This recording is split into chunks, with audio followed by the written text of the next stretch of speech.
Hey, welcome back to Get Uncomfortable. Joined here today with Johnathon Fortune. Thanks for joining me, Jonathan. Yeah, happy to be here. So before we get started the episode, I just kind of wanted to say I used to think that speaking with a therapist or a counselor was really only because somebody had this big crushing event. There's some sort of something happened when they were a kid, or maybe something going on in their brain, whatever that is. But Jonathan and I are going to kind of break down those stigmas and talk a little bit more about the value of having conversations with professionals. So let's get into it.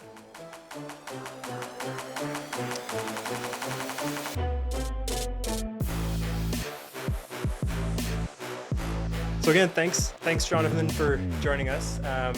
Before I started this podcast, this little journey, this was a type of conversation that was near the top of the list.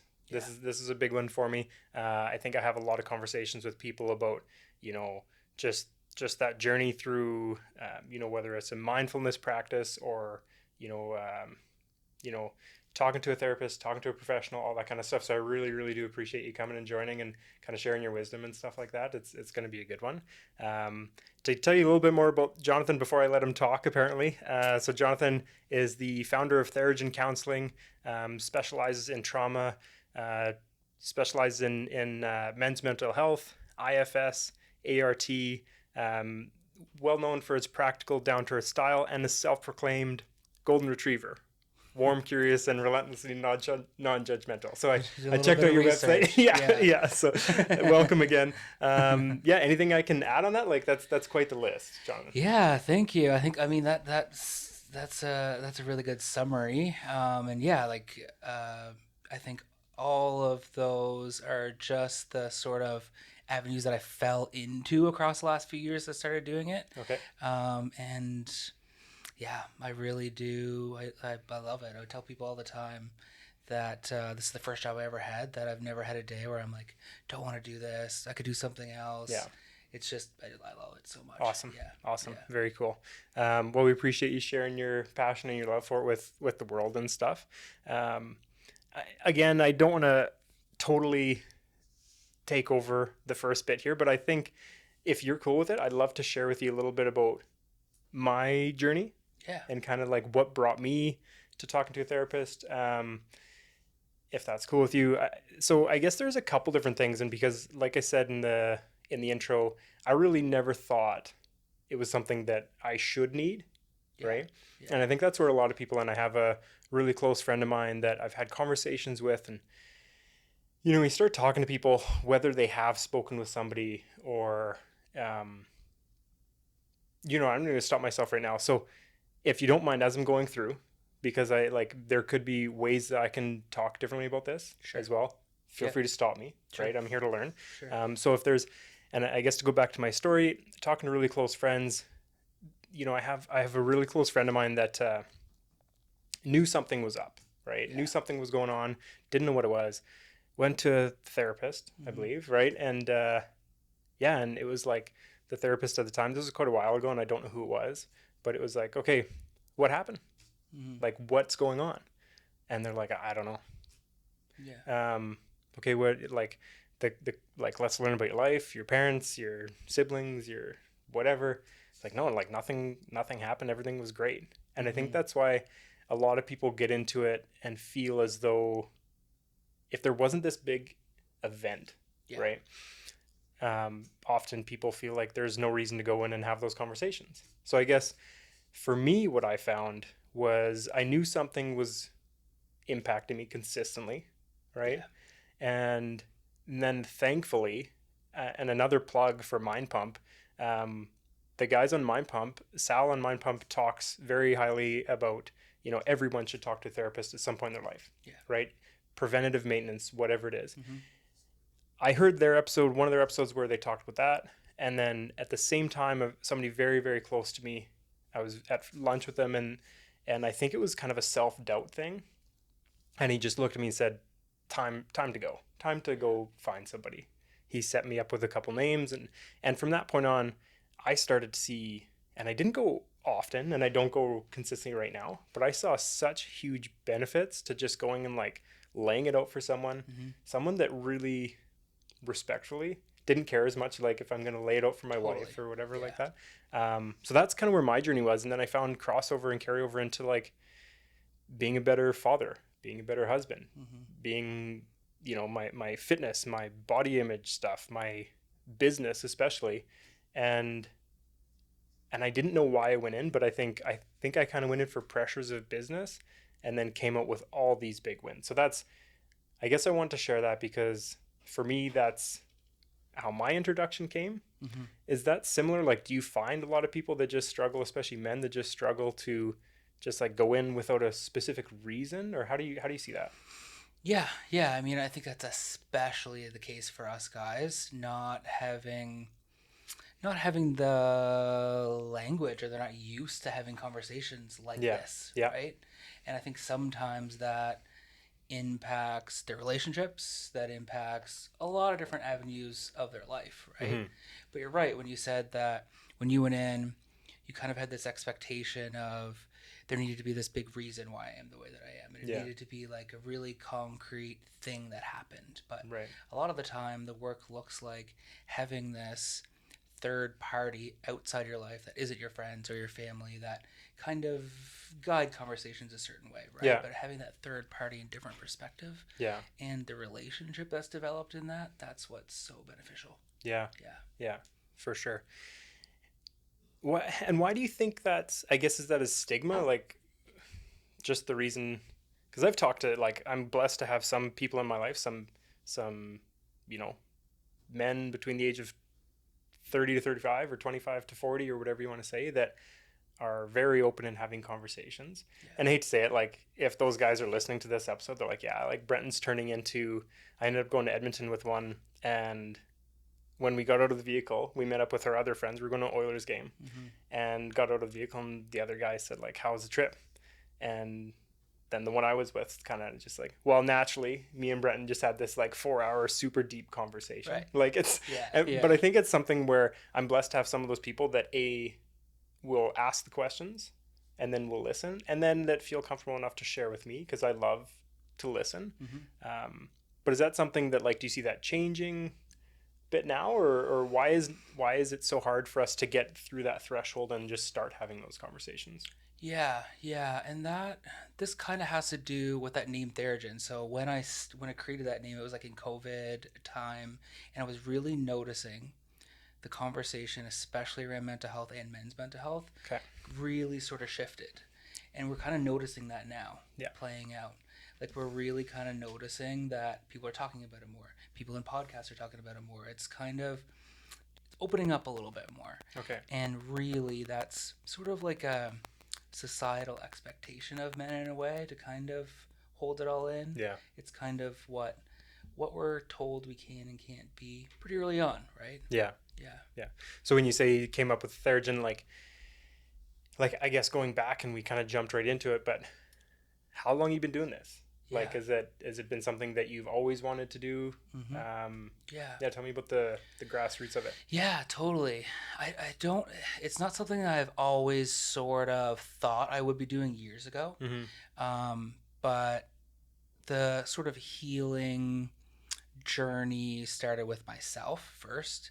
And then this really goes back until back when I was like 20 years old. Okay. I was like, went to university after high school, thought I was going to go into computer science. That didn't work out. Was a little bit lost. Okay. Working in restaurants, and then there was like this super wise older guy working in the kitchen, and we were outside like smoking cigarettes one night, and I was like, I don't know what I'm gonna do with my life. Yeah. And he was like, really, the one thing that kind of really matters is making the world a better place. And Yeah. I just thought that like that tidbit of advice for me for some reason back then was like it changed things for me. Yeah. And ever since that moment, I just started to go to school and do different work in like nonprofits and like youth work and a lot of mental health work, and then eventually ended up here in Grand Prairie and doing work with a nonprofit here in town, and then eventually switch into private practice side of things. Okay. Yeah. Yeah. Yeah. Tremendous. Yeah. So through that journey for you, have your like I would assume your views and just with your education growing and stuff like that, like how have your views with your practice or with the industry, like how has that changed and grown with you? Mm-hmm. Yeah, yeah.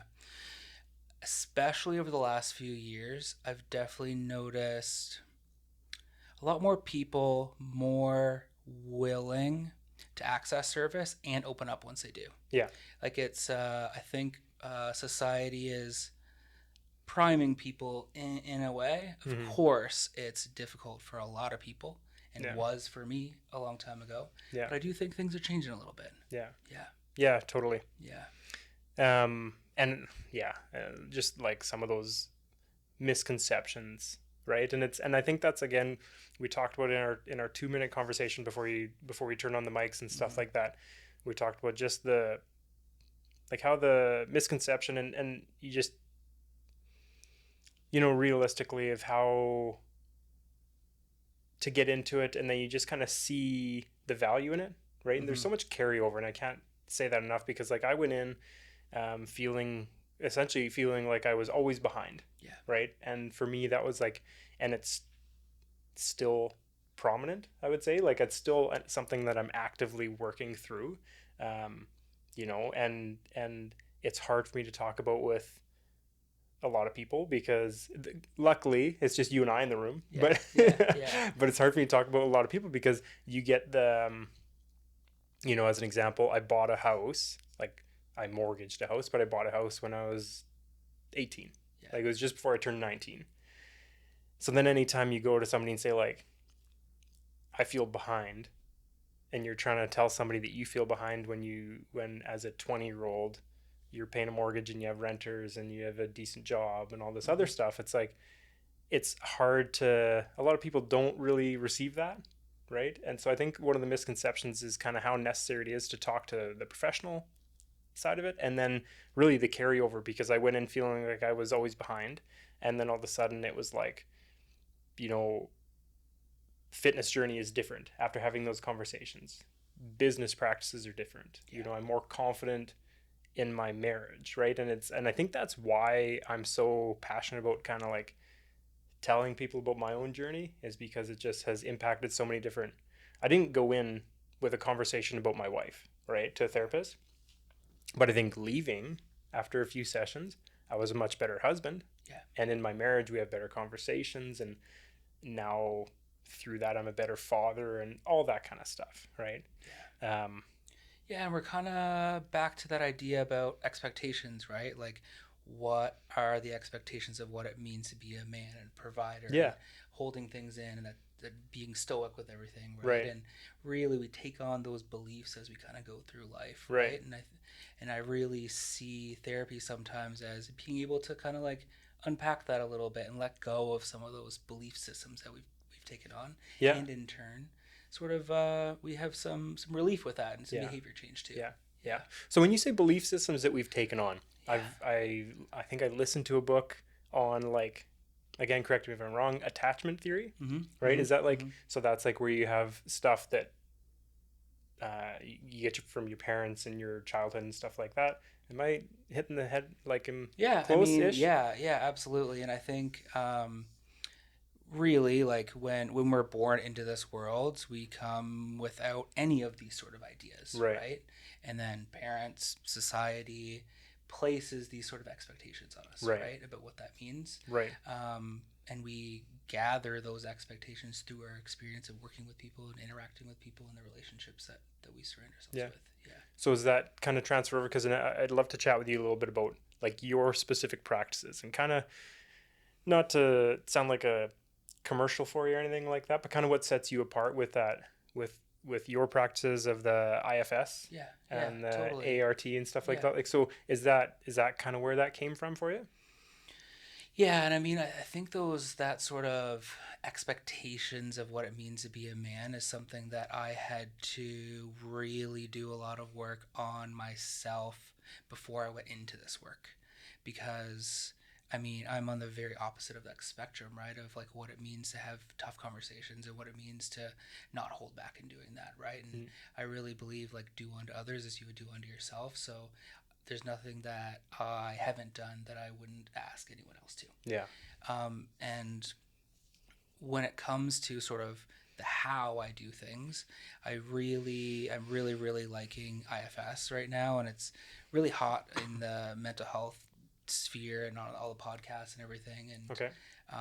I've like dived deep into all of this Okay. because I love it so much, and I haven't seen any other model work as well as Okay. it has. Yeah, and it really can really take those sort of beliefs that we've taken on throughout our life, whether we've had big events happen to us or not. Mm-hmm. And it really has this sort of release component to it, which I think is very unique compared to other maybe modalities where we're just sort of like building our skills up enough to sort of change the behavior. But IFS really has this release component where we're able to really let go of some of those beliefs, which I find is like really unique and creates this sort of long lasting change. Okay. Yeah. Okay. So IFS, and I have it in my notes here, internal family systems is what it stands for. Yeah. So I guess you kind of like, what does that mean? Yeah. Like, because I just don't know. Yeah, right? totally. When I think of Yeah. like when you said modalities, for Mhm. whatever reason, I don't even know it's a thing, or maybe I saw it in a dream once. But like, is there things where people just like there's flickering lights, like there's all sorts of stuff that people can do to try and Right. like accomplish something within their brain? But I feel like what you're saying is very real, practical. I guess tell me more. Yeah, absolutely. So the sort of idea behind IFS, internal family systems, it comes through the creator was a family systems therapist, which basically focused on the whole entire family in the external family. So Okay. what he did was taking that inside. So the idea is that the mind is sort of multiple, right? And so for example of that is, let's say there's a part of you that wants to leave here and go out for dinner, but there's a part of you that wants to stay home and eat dinner, right? Okay. That's a really kind of great example of having like two parts at play that want to do different things, Yeah. right? And even you mentioned earlier something about like this part of you that really has this drive of always wanting to do more, right? Yeah. So it's a good example of like a part of you that really wants to do that. And then maybe there's a part of you that wants to kind of like hold back and chill out and Yeah. realize that like I'm doing okay, Yeah. right? Yeah. And so that's kind of the idea behind IFS, is getting to know those parts that are sort of on the surface, Okay. and then really behind what's driving that. Yeah. And through getting to know ourselves in that way, we're really able to allow those parts of ourselves to be known, and with that sort of relationship being built, we're able to sort of take the wheel instead of them. Okay. Yeah. Interesting. You got me. I'm very interested because like when you started talking about part of you wants to go out for dinner and the other part of you wants to cook dinner, man, that's like that hits home for some reason, right? And then even the feeling like I'm behind, but I love like the things I love are not necessarily money making ventures. You know what I mean? It's like I love this. I love my career, my business. I love it, but I also, love very quiet Sunday mornings with my family. Yeah. You know what I mean? And just like drinking too much coffee. Like one of my favorite things about the Christmas week is just nobody's really doing much, and I just sit at home, drink way too much coffee, and get stomach aches and jittery from all the sweets. And I just love sitting around the house. And it's, great Christmas for me is when it's really cold outside, so you can't even go out because it's just like I feel like I just put myself in this cave and just kind of like recharge, right? And then January 1st rolls around, and actually it's tough because I know with my wife and I have kind of seen these play out where it's actually the day after Boxing Day. Mm-hmm. The day after Boxing Day for me my mind starts to kind of go a little bit. Christmas, day before Christmas Eve, Christmas Day, and Boxing Day. Those are to me, like those are untouchables. Yeah. The day after Boxing Day, instantly I'm like, okay, well, counting down the days to January 1st, right? And then it's like, even before I owned a business, it was, it could be a fitness thing, right? It could be like, okay, I better enjoy these sweets now because January 1st, I'm off, right? So it's very interesting the way you explain that, because I feel like that would be something that I think I would benefit from, and I think a lot of people out there would benefit from. Yeah. So yeah, absolutely. Cool. I love it. It's something that really helped me when I was going through a tough time a few years ago, and there wasn't any sort of model that I participated in on the other side of things, being the client instead of the therapist, that really was able to make as big of a difference. Yeah. And that's another great thing about IFS is that we have to do so much work on ourselves before we're able to also do that work with other people. Okay. Yeah. Yeah. Very Yeah. cool. Very Yeah. cool. And I'm sure you've seen a lot of really cool stories about that transformation in people. You Yeah. know what I mean? Like Yeah.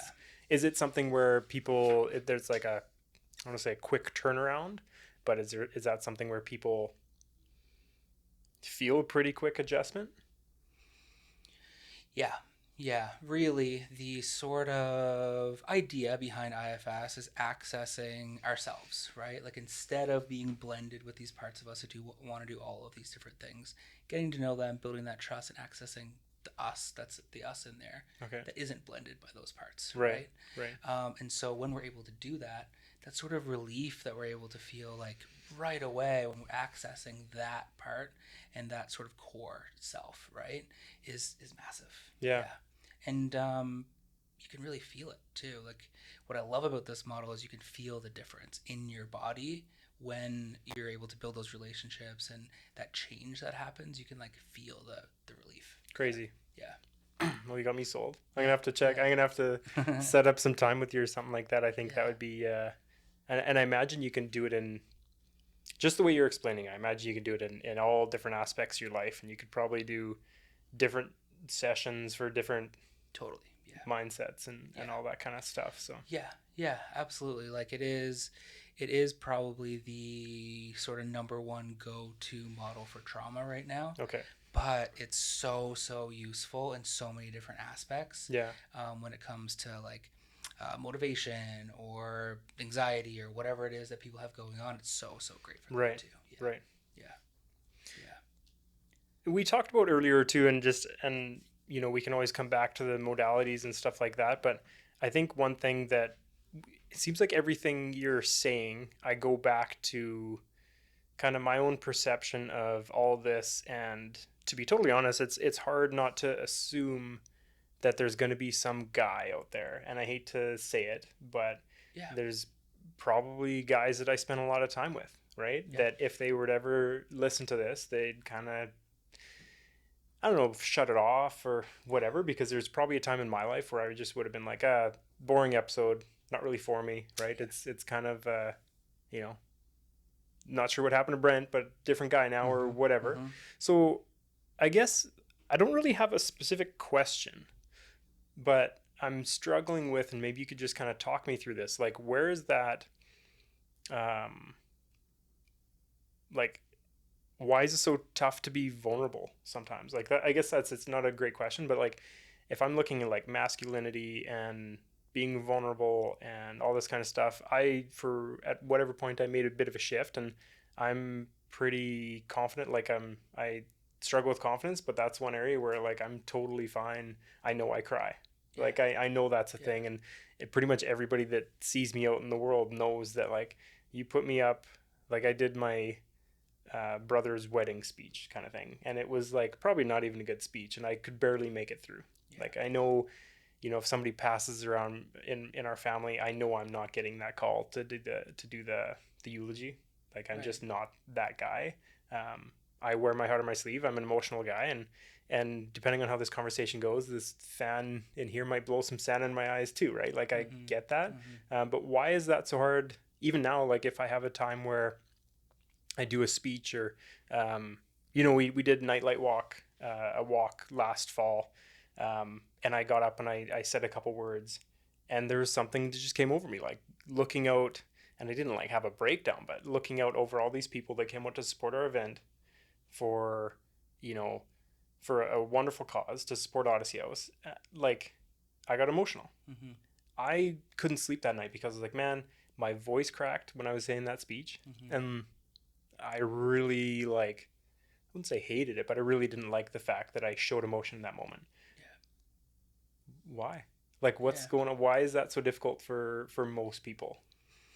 Yeah, I mean that's such a big question, and I wish I had like a big wise answer Yeah. for it. But I think what it really comes down to is like ask yourself, why is that?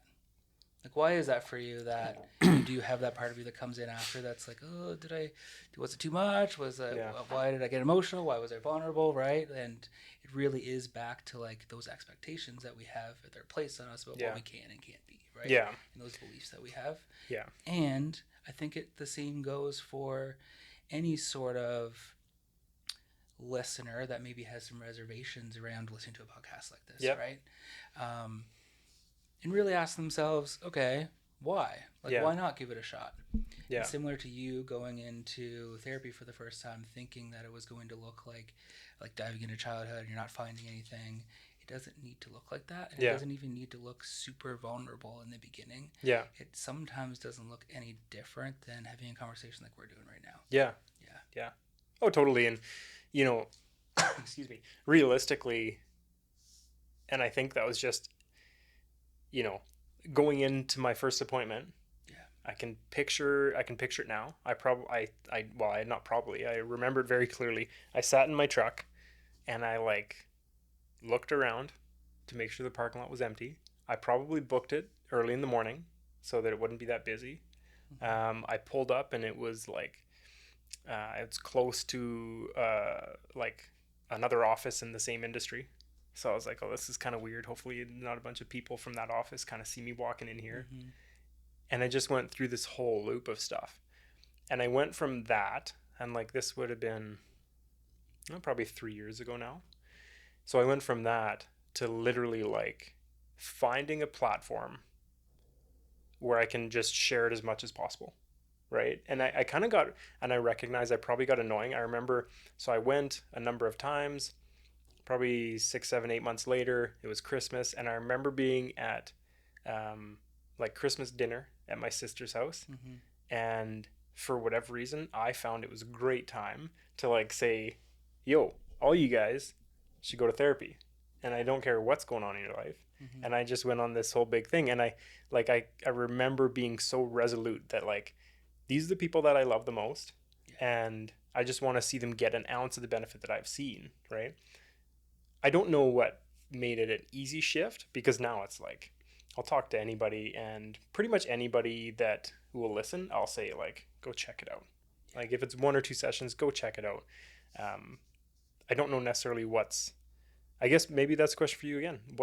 Why did I make such a shift there? Yeah. Yeah. It sounds like, and I think maybe other people can relate to this too.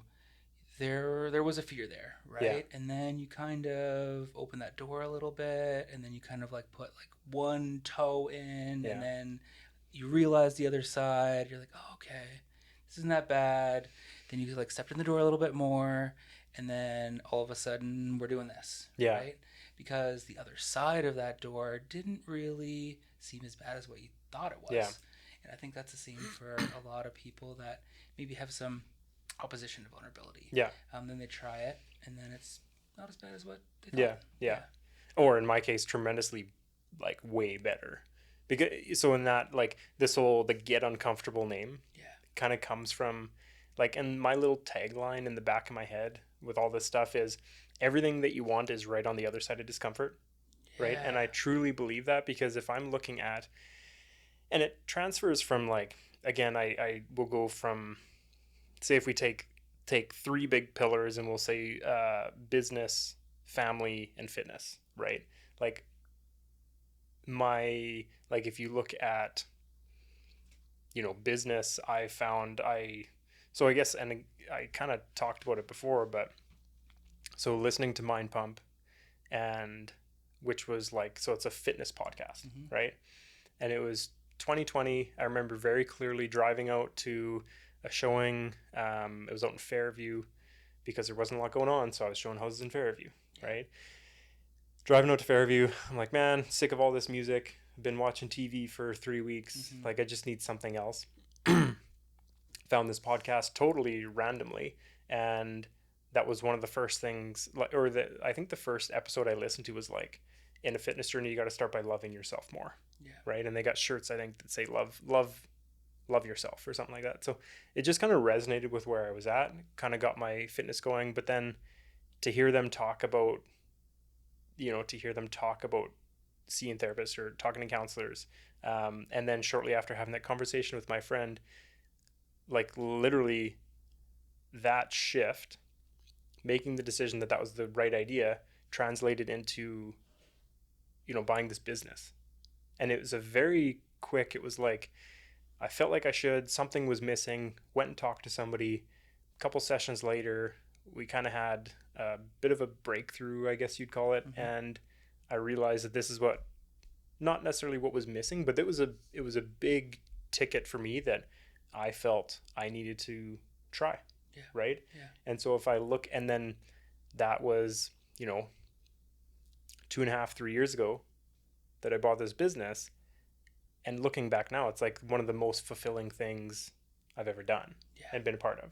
Yeah. Right. So if I look at like, and that's why I'm so passionate about it, because it started with just, if I hadn't heard about it, if I hadn't had somebody that I look up to and respect say, hey, check it out. Mm-hmm. If I hadn't heard it from a podcast that I trust for other stuff. Yeah. And it's just like all these things fell into place. And now I see like it's such a big part of my life. Yeah. Right. So I think that's probably why, like, and unpacking it, probably why I'm so passionate about it. Mm-hmm. And then obviously just like, seeing guys, my people around me that, 30 to 35-year-old males, that it can be a struggle.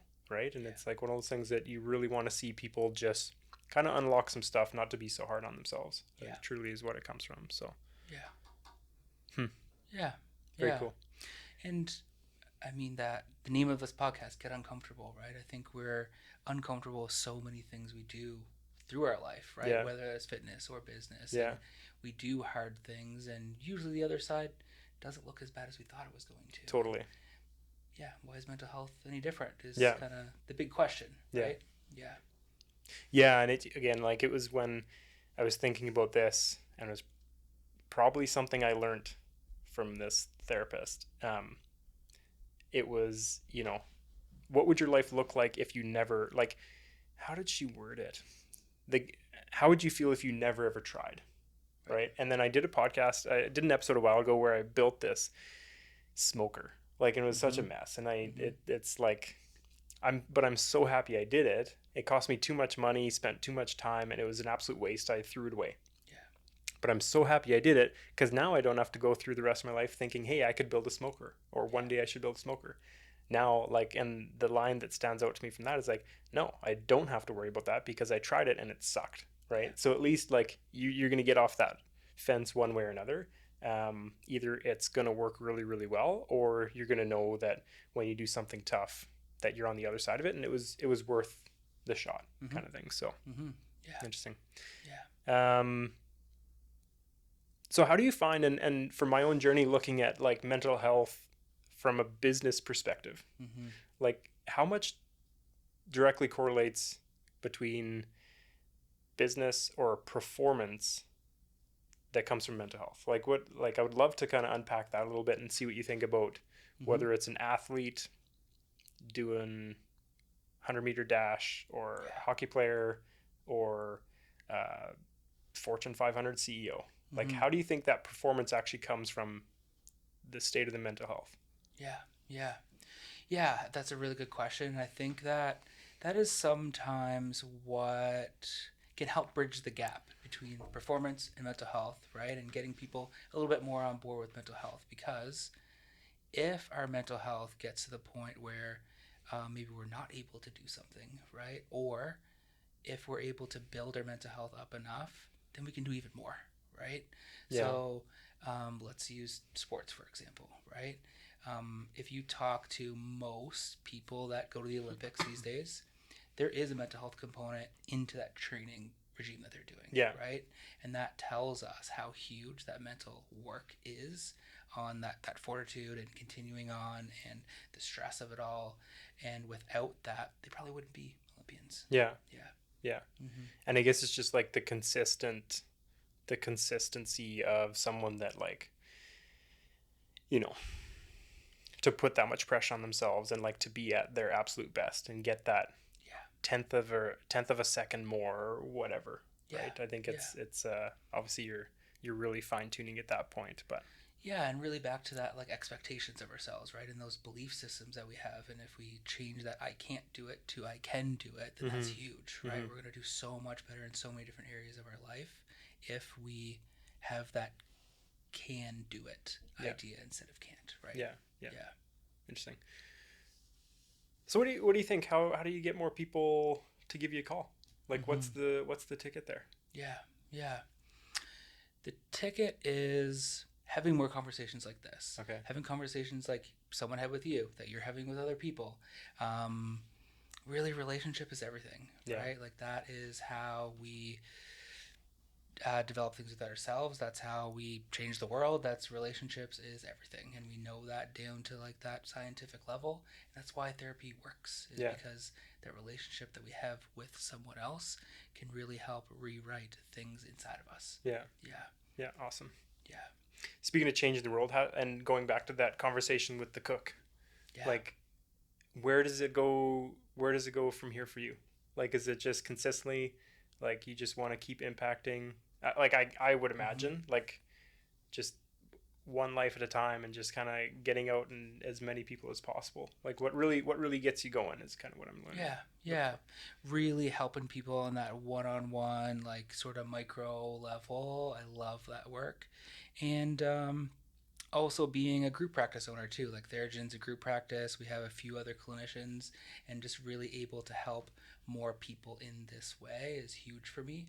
And eventually, maybe doing some teaching too. Okay. Like teaching other people that do my job on how to do things certain ways Yeah. or Yeah. how to do things better. Yeah, and just kind of in that sense scale a bit Yeah, and just share the way to do it kind yeah, of thing for sure. yeah. Cool. Um, okay, so and I guess if we're going again, kind of like talking about you teaching and stuff like that, for somebody like me, um, like what's the best way to reach out to people? Because like obviously, other than this, if you truly feel like somebody is struggling, Mm-hmm. I guess I would say like obviously there's so many pressures in our world and so much going on, and with technology and Facebook and cell phones, I feel like in my own life anyways, I can be on my phone like for business and just as a distraction kind of thing. I can be on my phone for feels like 20 hours in a day, Yeah, and I just feel lonely. You know what I mean? yeah. Like how in your view, what is the best way to really like show people that you care or like check in with people? Like is it Yeah. is it just simply saying like, and I guess the reason I'm asking is because you walk into any office in the morning and I just notice it all the time. Hey, good morning. How you doing? Mm-hmm. Good, you? Yeah. Like I literally like anybody said ask me how it's going. Good, you? Yeah. And it's just like it's a habit, Yeah. right? Yeah. How do you make that shift to saying like I don't know if it's like how do you make that shift to being maybe that's a bad conversation or maybe that's a bad way to saying it because like realistically if somebody asked me how I'm doing in the morning and I just came in and I just yelled at my kid for no reason because she spilled milk in the morning, then I'm not going to go and say hey Brenton, how's it going? Oh, terribly. I just blew up at my kid for no reason and now I feel like a crap parent, right? Like that's not necessarily what I'm expecting, but like what's the best way to actually check in on people? Yeah. Yeah. Curiosity is a big word for me, and that's something Okay. that I keep reminding myself of in my work with people, right? Okay. Curiosity is what will keep that relationship outside of that surface level. Yeah. Like, yeah, coming into work saying, hey, how are you? Good. How are you? How's your day? Great. Yeah. Moving on, Like right? the Yeah. conversation that everybody has Yeah. 10 times a day that like you don't even know you're having. Yeah. Exactly. Yeah. Okay. And sometimes I think, what would that most curious 3-year old say? Yeah. Sometimes that's like a really great way to like guide a conversation in that curious way, and I don't know, get rid of some of that fears behind that too, Yeah. right? Like maybe there's something that you know about that person that you could ask about that you heard about a while ago, or Yeah. whatever that looks like keeping that idea of curiosity sort of front and center. That's really how conversations flow. That's how conversations get interesting. That's how relationships are really built, with that Yeah. idea of curiosity in mind. Yeah. Yeah. Yeah, that's really good. So just kind of going from it. And I think for me, genuinely, like when I genuinely care, well, I'm not saying I don't typically genuinely care, but like when you have somebody specifically that you're close with or whatever, and you're always just kind of wondering, you want to make sure the best for them, Yeah. right? So I guess just being vulnerable and saying like, yo, like I care, like I want to make sure you know that I'm here to listen, like, Yeah. and that's essentially what you're saying is just Mm-hmm. be open and saying like and finding a way to show curiosity and Yeah. and just give a shit, right? Yeah. Like honestly, just give a shit. I think Yeah, and really is having what. some confidence with that too. Yeah, Yeah. yeah, yeah. Yeah. Okay, cool. Yeah, like really, hey, what's going on? Yeah, Like what's happening for you? you seem off. Yeah. You know what I mean? Something Yeah. like that. Okay. Yeah. And then naturally, so I guess if I'm thinking about that in my own life, you will get people that's fine, right? Mm-hmm. And then at that point, it's just like for me, would I be right in assuming it's just repetitions of showing that you care, showing that you're available, and just like when the time is right, they'll just open up, and maybe they never do, and that's totally fine too. Like, is that Yeah. the right way to go about it? Yeah. Yeah. I mean, they really have to be ready for that vulnerability, right? Yeah. Just like you were sort of describing earlier, right? Yeah. But I think every time we ask questions about that, it does sort of step into that doorway a little bit more, Yeah. right? And just like allows them to open up a little bit more, because a lot of the time, like, us guys aren't even asked, right? We're not asked how we're doing. Yeah. And it's kind of a really big deal just being asked that question. Yeah. Yeah, totally. And I think that's probably what started it for me is I had someone come to me and kind of ask what was going on, and when I gave them a very transparent answer, which to be honest, you kind of hit the nail on the head. I probably didn't give a transparent answer the first 10 times I was asked. Yeah. Right? And it was probably just like, hey, everything's good. Yeah. And then finally when I was comfortable and ready, I probably really just kind of unloaded and said how I was feeling, and then that was when it was like taking somebody that says, I hear you, I know what you're going through, Mm-hmm. I can, I want to support you. When I was in this situation, I went and spoke with somebody, right? And then just like being that door, crack that door open Mm-hmm. for someone else, Mm-hmm. just to kind of slip their foot in, kind of Yeah. thing. So speaking of curiosity, you said something earlier that I kind of want to go back to, the name Theragen. Yeah. So Yeah. like it sounds cool, Yeah. but Yeah. like Yeah. where did that come from? Yeah. So it is a combination of two words, therapy and generation. Oh, okay. And earlier I was mentioning that when I created the business, I was noticing this shift in people's perception or willingness to access mental health. So really, there is this new generation of people accessing mental health services. Yeah. And that's why therapy and generation, Theragen, comes together. And I also do believe and have seen people accessing therapy and improving their mental health. It changes things for generations to come Mm-hmm. after that, right? Yeah. We know that improving our mental health, improving our kids' mental health and their kids after that, Yeah. and really changing that cycle. And that's absolutely possible with the work that I do. Yeah. Very cool. So it's not your last name. No, it's not last name. Well, I guess a little bit of insight into the inside joke, but when Jonathan showed up, for the longest time, I thought your name was Johnathon Fortune, and I think you're probably even in my phone as Jonathan Theragen. So now I know. And you're very right, and again, so again, like I don't want to bring this background to all my stuff all the time, but we've seen that. So my wife going through her own grief, right? Yeah. Her journey with grief, and realistically, and I think I've mentioned on the podcast before where, like in my life, like I don't know, I started losing grandparents Mm-hmm. when I was 30, right? Like we just never experienced loss like that, right? Mm-hmm. And so we just never dealt with it. So then death and loss for me anyways was very uncomfortable. I remember going to a funeral. I was probably 12 to 14. And I think it was my, like a great aunt or something like that. Um, and I didn't want to go to the viewing part. And I remember going out to the parking lot and just kind of like disconnecting from it as much as possible. And that Mm-hmm. was like my first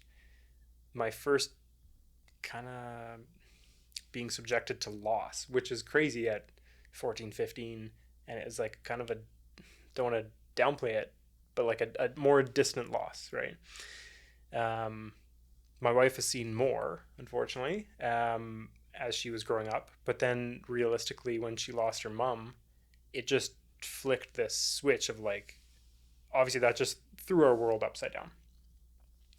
And now we see it in our kids, and our kids are like the emotional intelligence that we see in our kids surrounding empathy Yeah. and loss and family and stuff like Mm-hmm. that is wild, and it's just because they've been subjected to it, unfortunately. Like I definitely don't I'm definitely not glad that everybody was subjected to it, but the strength that it's built in them, and the strength that is built in my wife, and like the first guest episode we did was her journey through grief and her how it turned into a career for her, Yeah. right? And all that kind of stuff. But it's really just, you know, growing, like you say, growing over generations, and kind of like what you said earlier, leaving the world better than we found it, Yeah.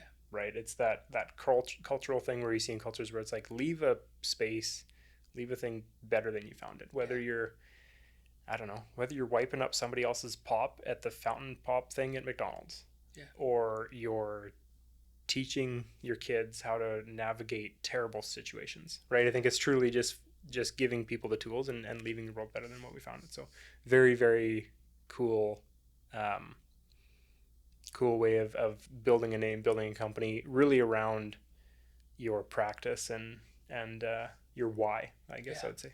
Yeah. Awesome. Yeah. Awesome. Okay. So that's kind of all my questions, I think, and I appreciate you kind of unpacking stuff with me. I do feel as though we're gonna have more conversations in the future. Yeah. I think Absolutely. this is really helpful. Um, yeah, I think there's a lot of value to be shared, and it's not, kind of like what we said, it's not necessarily a one and done conversation, Yeah. right? When I found value, sounds like when you find your clients get value, it takes time, and it's you got to put in work, and you got to get uncomfortable to do Mm-hmm. it and stuff like that. But so I think there's a lot of value, and this is just the start, right? Step one in trying to do something to help break the stigma, I think Yeah. is very valuable. So I do have in preparation for this episode, I like to end with a couple more rapid fire questions, Sure. and came up with we'll do a discomfort zone. So Love it's it. kind of new Love it. little tag. So just a couple questions, really just like a sentence or two answer. Like we don't have to go too deep. Obviously, we got lots of time if you want lots of time, Yeah. but just kind of like a bit of an overview of your reaction to it. So to start us off, tell me what a time, or if you don't mind sharing a time where you got very uncomfortable and what came from it. Sure. Yeah. A time where I got very uncomfortable and what came from it. Or what was a benefit you saw? I mean, you mentioned earlier you had to do your own work Mm-hmm. on yourself, and here you are, right, Yeah. with your own practice and Yeah. stuff like that. So Yeah. um, that's a tremendous spin, but yeah, Yeah. Yeah. I mean, there's been so many moments throughout my life. Like I said earlier, I really do believe do unto others as you've done to yourself, yeah, right? And so with that, I've had so much opportunity to get uncomfortable inside and outside the therapy space yeah, to be able to do that, and it's been so beneficial. And with that, it's really about if someone has something going on, I'm not getting activated by it because I've already done my own work, yeah, right? And I really do believe that just creates a lot more space when we're able to do that. A lot more space for conversation to flow, a lot more yeah, space for relationships to get developed. So yeah, that's one example I have about getting uncomfortable. yeah. So Yeah, building yourself up to support yeah, others for sure. yeah. So what's one belief you used to hold on to that now is you've outgrown or completely flipped on? Mm-hmm. Yeah. Goes back to that men thing, right? Like Yeah, I also had that belief that we shouldn't be vulnerable, shouldn't talk Yeah. about emotions out loud, right? I'm no different than anyone else, and I had to go through that process of unpacking all of that and Mm-hmm. eventually getting to where I am right now. Yeah. Yeah. Yeah, and it's really cool to hear you talk about your journey to get where you are because again, it's like so I'm like in real estate, we'll say as an example. I'm very aware that nobody goes through or not that I know of, nobody goes through elementary Yeah. and comes out saying I want to be a realtor. Yeah. I want to own a brokerage, right? Like that's not really what it is. It's not like firefighters and cops, Mm-hmm. and Mm-hmm. in a lot of ways, Mm-hmm. like if you have those skills and that empathy and that personality as a young adult or as a teenager growing up, like I could see therapy standing out, but that's definitely Mm-hmm. wasn't your journey, right? Yeah, yeah, that definitely wasn't my journey. It's getting to where I am today was it's a long process of doing my own work, helping people, making a lot of mistakes, making a lot Yeah, of mistakes for myself, making a lot of mistakes with other people too, yeah, and really getting to this place and eventually realizing, okay, I can go to school and get my master's and try this out, yeah, and I'm so happy that I did. yeah, Yeah, yeah. yeah, Awesome, awesome. yeah, I can tell. yeah, I'm happy you did too. yeah, yeah. I am so happy I Yeah, did too. yeah, Yeah. awesome. Okay, so what's one habit, mindset, or tool that has made the biggest impact in your life, or biggest impact in your life recently? I guess like just Right. something that you've done, implemented that's just really paid massive dividends for you. Yeah. Getting curious about what's happening inside. Okay, Yeah. awesome. Yeah. From that non judgmental space. Yeah, Yeah. We can have parts of us that like to judge each other, right? Really getting curious, okay, I have this podcast coming up today, right? Never done a podcast before, mm-hmm, a little bit nervous about mm-hmm. it. Asking myself inside, okay, nervousness. What are you afraid is What are you going to nervous about? happen? Yeah, Yeah. When when you do arrive there. And yeah, really getting curious about that inside yeah, creates so much space. yeah, Yeah. yeah. That's Yeah. great advice. Yeah. Great advice. And we kind of talked a little bit about what's your definition of success right now, and how has that changed over time? Yeah. Yeah. That's a really great question. Definition of success right now. I'm really these days settling into being okay with where things are at and not always focusing on that this needs to happen and this needs to happen and Yeah, this needs to happen, right? And with that, being okay with that, I find that things have also accelerated. Really being at that sort of place of gratitude and yeah, really accepting what's happening has really opened so much more space for things to grow and change. yeah. Yeah. That's beautiful. I love that you brought the gratitude up. Mm-hmm. That's something that I struggle with, Mm-hmm. and I think I've said it on here before, but uh, I have a real bad tendency of like moving goalposts, Yeah. right? And I'll set a goal, and when I set them or when I set something, like often it's lofty, like it's not always massively scary, but I'm not afraid to set big goals. And then if and when I do get close to them, it feels very, very different. And I'm sure you've seen people like this Yeah. before, but it feels very different. When I got into real estate, I wanted to survive, right? In real estate, like I wanted to be able to cover my bills. Yeah. Fast forward to, well, if you break it into increments, fast forward into 5 years down the road, I was pretty disappointed if I didn't hit a certain threshold, right? Mm-hmm. And then fast forward another 5 years, and all of a sudden, at 10 years in, I was pretty disappointed because I didn't own the brokerage, right? And it's like I'm pretty good at, I'm better, I'm not as bad for it now, I guess would be the wording, but I've always been pretty regularly moving goalposts, and that was just, or like one person has said to me in the past, measure against like you're measuring with the wrong ruler. Yeah. Like it's just not fair to yourself to say, um, you know, I don't have to put myself in the same conversation as, um, Bill Gates or something like that, Mm-hmm. because he takes a different holiday than me. But it's finding the ruler to measure against. It's setting the goalposts and then celebrating when you get there, right? Yeah. And I think that's awesome. If you're to be in a season of life where it really fills my cup, just like I said earlier. We're gonna go on a family trip next week and just go for a drive. Yeah. Like it's just I just want to spend time, quiet time, driving to a campground, right? Mm-hmm. And I think that's super valuable. So, yeah, I really appreciate you sharing. I think a couple things really stood out to me, and I think it's like I say, it's super valuable to have these conversations, and I look forward to talking some more in the future. Mm-hmm. Any parting words that you want to share with anybody out there, to my two listeners? Yeah. For those interested in trying out therapy Yeah, or having conversations around mental health, really ask yourself, like, what are you afraid is going to happen? yeah, And there's a lot of people that also have like health benefits out there that are yeah, going left unspent that they could just try it out, wouldn't cost them anything too. yeah, But yeah, really asking yourself, what is it that you're afraid is going to happen if you do try it out? yeah, Yeah, because like you, things are a lot better on the other side. yeah, totally. Yeah. And it's funny you say that too, because like the chairs are always comfortable. Mm-hmm. It's always like a nice space. Yeah. Usually the coffee's really good, Mm-hmm. right? Like it's Mm-hmm. just like it can't be. It's not Yeah. bad. You're going to have a conversation, and yeah, try it on for size. I'm big right now into like try it on for size. Yeah. Right. There's no harm in trying something, Mm-hmm. and it if you're 3 conversations in. And maybe this is another thing to talk about. If you're 3 conversations in, maybe you didn't jive with the person you're talking to. Like, I think that's a thing, right? Maybe it's not doing anything for you. Maybe it's not the right time in your life.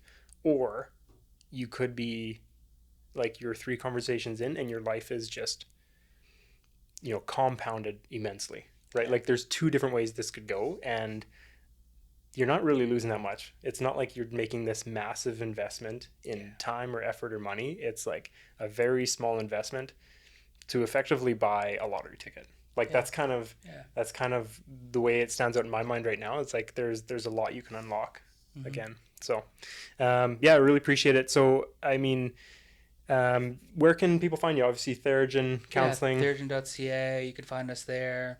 Okay. Have a browse our website, really like figuring out if the vibe is right. I think the vibe and the therapist is half the battle, right? Finding that person you want to work with, so you can read all about us. That's where he found that golden retriever energy earlier. Yeah.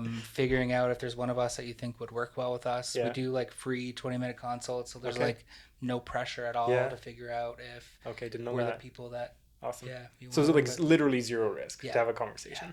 Go have a conversation. Use that 20-minute consult to see where things are at. Instagram, you're on Instagram? Yeah, Instagram, Facebook, Theragen GP. Okay. Yeah. Sweet. Well, we definitely appreciate you joining. Have a lot to kind of unpack with this one for sure. Looking forward to getting some reaction from everybody out there. Again, everybody, if you found value in this, be sure to follow Johnathon and check out his website and stuff like that. Pass it on to your friends. Even if you're not ready, there's maybe somebody in your life that's ready to have some conversations. Be sure to share this with somebody that might get some value out of it. Follow us along on Instagram and I guess a little bit of a teaser kind of on the heels of this. So next episode after this is just going to be a solo episode kind of talking about reinventing. So just reinventing yourself. I'm proud to say that I've went through that journey a few times in my life and done some reinvention. So look forward to kind of sharing on that as well. So, okay. Awesome. Well, thanks, Theragen. Thanks, Johnathon. Look forward to, I'm going to hit you up on this stuff we're going to talk about. So look forward to sharing some results from that too. So sweet. Awesome. Thanks for having me. Thank you.